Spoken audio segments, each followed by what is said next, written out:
20,000 షెడ్ల వరకు వర్కర్స్ అండి, లేకపోతే మీరు సొంతంగా చేసుకుంటారా? వర్క్ లో వస్తారు పగలగా వచ్చి కూలీలు వచ్చి అంటే రోజు కూలి టైప్ లో మీరు అమౌంట్ ఇచ్చేసి చేసుకుంటాం.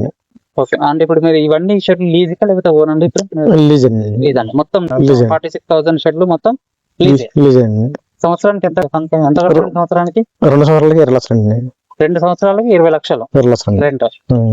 20 లక్షలు అంత ప్రాఫిట్ వస్తుందండి మరి మనకు షెడ్ల మీద? అది డిసీజ్ వల్ల మనకు రావట్లేదండి. అంటే ఇప్పుడు ఇవి తీసుకొని షెడ్లు రెంట్ తీసుకొని ఎన్ని రోజులు అవుతుందండి? ఇది సంవత్సరం అవుతుందండి.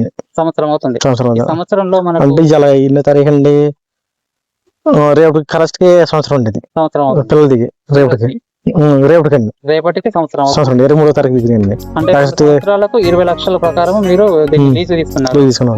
20 లక్షలలో అంటే ఈ సంవత్సరంలో అందాక మీకు లాస్ లో ఉన్నారా లేకపోతే లాభంలో ఉన్నారండి? అలా బ్యాలెన్స్ మీద నడుతుందండి.